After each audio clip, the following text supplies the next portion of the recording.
بسم اللہ الرحمن الرحیم۔ السلام علیکم ناظرین، اردو گرامر کی نئی ویڈیو کے ساتھ حاضر ہوں اور آپ دیکھ رہے ہیں یوٹیوب چینل۔ تو آج ہم بات کریں گے تلفظ اور اعراب کے بارے میں۔ تو جیسا کہ آپ جانتے ہیں کہ دو یا دو سے زیادہ الفاظ کو ملانے سے لفظ بنتا ہے، اور ہر لفظ جو ہے وہ لفظ کو صحیح انداز میں پڑھنے کے لیے ایک محسوس طریقہ ہوتا ہے، اور اس محسوس طریقے کو تلفظ کہتے ہیں۔ اور صحیح لفظ بنانے اور صحیح تلفظ ادا کرنے کے لیے الفاظ کے مختلف حروف پر الگ الگ نشان جو ہیں وہ لگائے جاتے ہیں۔ ان نشانات کو اعراب کہتے ہیں۔ اب ہم اعراب کی جو تفصیل ہے وہ درج ذیل ہے، وہ ہم اس کے بارے میں بات کریں گے کہ کون سا اعراب جو ہے وہ کیا کام کرتا ہے، اور اسے کیا کہا جاتا ہے، اور کس مقصد کے لیے جو ہے وہ استعمال ہوتا ہے۔ تو سب سے پہلے ہم بات کرتے ہیں زبر۔ یہ بھی ایک علامت ہے، تو یہ حرف کے اوپر کی طرف ہوتی ہے۔ یہ نشان حرف کے اوپر ایک چھوٹی سی ٹیڑھی لکیر کی صورت میں لگایا جاتا ہے، اور عربی میں سے فتح کہتے ہیں۔ جیسے رب، رے کے اوپر زبر ہوگی، اور بے رب میں رے کے اوپر جو ہے وہ زبر ہے۔ اس طرح زیر جو ہے اسے عربی میں کسرہ کہتے ہیں، اور یہ نشان جو ہے وہ حروف کے نیچے لگایا جاتا ہے۔ جیسے بل، بے کے نیچے جو ہے وہ زیر جو ہے وہ لگایا جاتا ہے۔ پیش جو ہے عربی میں سے ضمہ کہتے ہیں، اور یہ نشان حروف کے جو ہے وہ اوپر لگایا جاتا ہے۔ جیسے تم، اور اس کے اوپر جو ہوگی ضمہ جو ہے وہ پیش، تے کے اوپر جو ہے وہ پیش لگایا جاتا ہے۔ اس طرح جزم ہے۔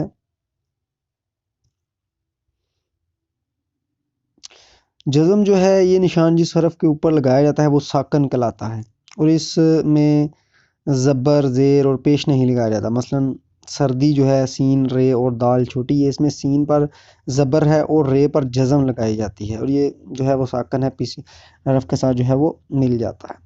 اس طرح تشدید ہے، تو اسی حرف کے اوپر لگایا جاتا ہے جس حرف پر تشدید لگائی جائے اسے دو بار پڑھا جاتا ہے۔ جیسے الف پر لگائی جائے، لکھا ایک دفعہ جاتا ہے تشدید میں حرف کو، لیکن پڑھا جو ہے وہ دو بار جاتا ہے۔ جیسے ابا ہے، تو اب بے جو ہے وہ لکھا ایک دفعہ گیا ہے، لیکن اسے پڑھا جو ہے وہ دو بار جائے گا۔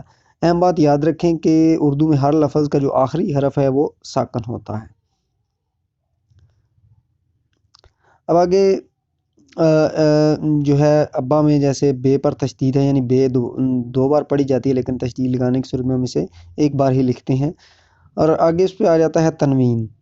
یہ نشان دو زبر، دو زیر اور دو پیش کی شکل میں لگایا جاتا ہے۔ تنوین لگا کر پڑھنے سے اس لفظ کی آخر میں نون کی آواز آتی ہے۔ مثلاً الف پر دو زبر لگا کر پڑھنے سے ہم ان کا لفظ ہے یہ، اور بے کے نیچے دو زیر لگا دی جائے تو بن بن جاتا ہے۔ اس طرح میم کے اوپر دو پیش لگا کر ہم من جیسے کا تلفظ جو ہے وہ من ہوگا۔ کسی حرف پر دو پیش لگانے میں ایک پیش سیدھا اور ایک الٹا لکھا جاتا ہے۔ تو یہ تنوین ہے، تنوین پر الگ ویڈیو بھی موجود ہے، وہ آپ لوگ اس سے دیکھ سکتے ہیں، اس کا لنک جو ہے وہ میں ڈسکرپشن میں ڈال دوں گا۔ آگے مد ہے۔ مد یہ نشان ہے، اور اردو الفاظ میں صرف الف کے اوپر ہی لگایا جاتا ہے، اور الف کو کھینچ کر لمبی آواز کے ساتھ پڑھا جاتا ہے۔ مثلاً عام جیسے کھڑا زبر ہے، یہ اصل میں زبر کی طرح ہوتا ہے، لیکن زبر کی طرح اسے ٹیڑھا لکھنے کی بجائے چھوٹی سی لکیر کی شکل میں جو ہے وہ لکھا جاتا ہے ایسے کر کے، تو بالکل سیدھا ہوتا ہے۔ جیسے موسیٰ میں ہے، اس کا صحیح تلفظ جو ہے وہ موسیٰ ہے۔ اور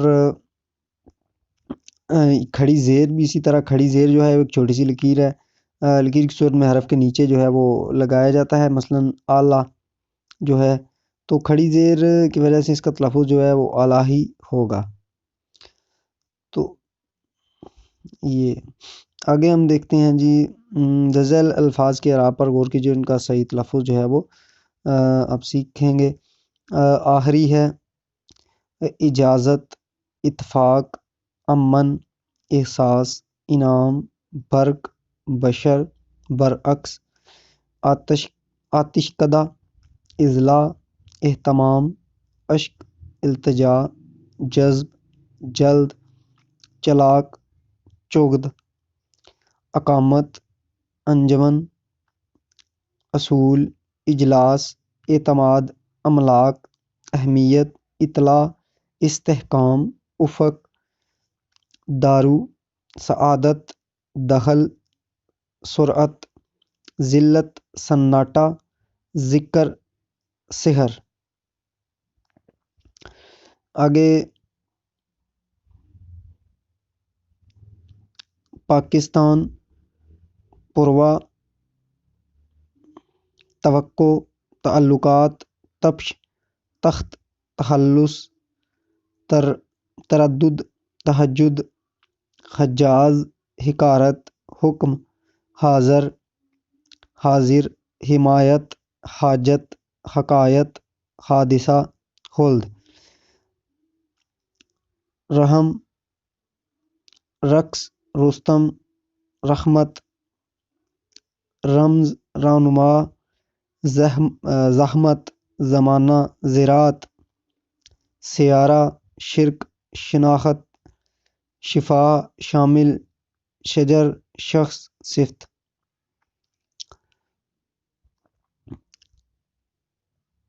آگے تصفیہ، تنازع، تجربہ، توکل، تبسم، جد و جہد، جسم، جامد، جاہل، ظالم، خلوت، خاتمہ، خلاف، حذر، خاطر، درد،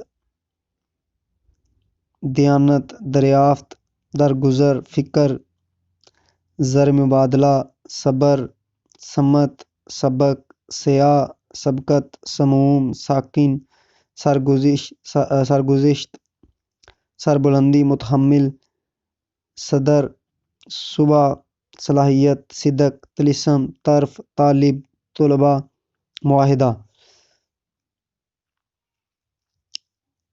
آگے ظرف، ظہور، عزم،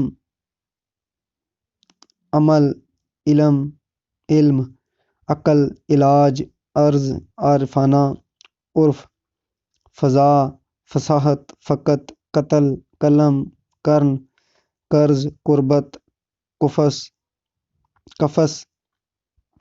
کلا، مشورہ، مطابقت، مدھم، مفصل، معمار، معاشرہ، مشترک، مضطر، مفاسد، مشق، محبت، مطلع، مقطع، نہج، نحوست، نازک، نجم، نظر، نظر.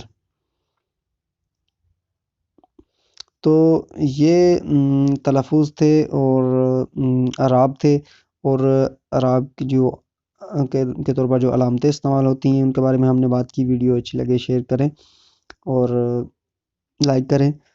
چینل پر نئے ہیں تو چینل کو سبسکرائب کر دیں. ویڈیو دیکھنے کا شکریہ. اللہ حافظ.